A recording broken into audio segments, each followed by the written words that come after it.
In this video, we're going to look at how we can enable server compliance for CLM. These are the steps that we're going to take. We're going to use an existing out-of-the-box compliance policy and compliance job.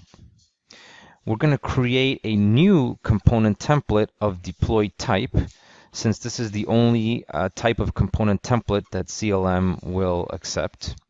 And we'll create its associated discovery job for that new component template. Then we'll create a batch job that runs the compliance job that we want to run in step 1.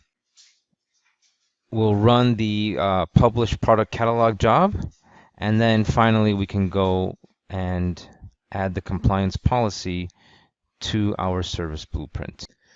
Let's go into our server automation console and see which policy we'd like to enable for CLM.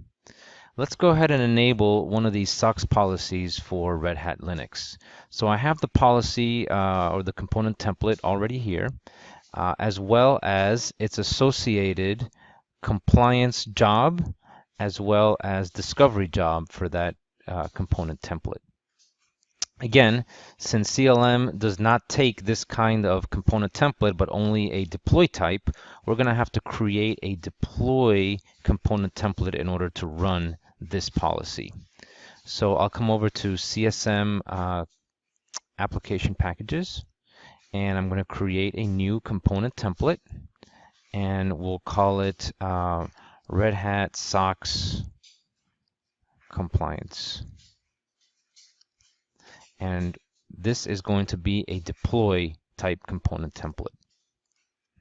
We don't need to add anything else here, except in the properties, we need to make sure that Atrium Sync is enabled. That's set to true. We're going to define a product manufacturer. I'll call it compliance, and then a product version. Okay. And then for now, I'll go ahead and hit finish, and we'll populate the contents of this component template in a minute. Next thing we're going to do is create a discovery job for this component template. So I'll call it Discover CLM template for SOX. Okay, and we can put that anywhere. I'm going to go ahead and put it where all my other compliance jobs for SOX are. So down here in jobs, I see that discovery job I just created. And the next thing I'm going to do is create a batch job that is going to run everything that I want to run. So the very first thing that I want to run is the original component template discovery.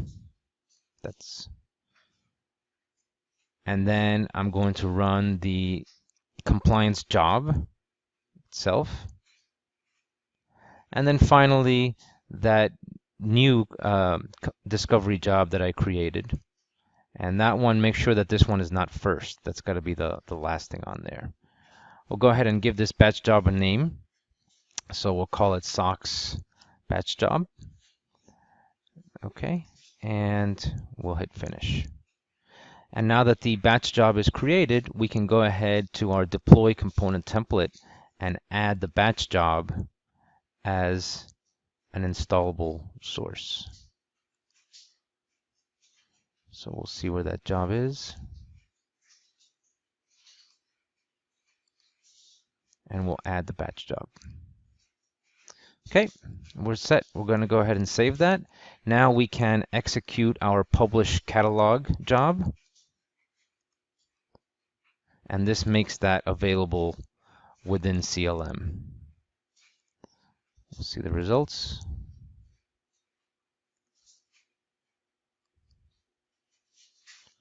And let's just verify that it picked up that new policy.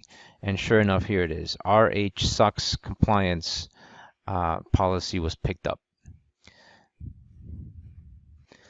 Now we can switch over to our CLM administration console in the Service Designer workspace. And we're going to create a new service blueprint, and we're going to add an application component to this service blueprint. And in software packages, this is where we're going to be able to see and add that component template that we just created. And here it is. RH SOX compliance with manufacturer compliance.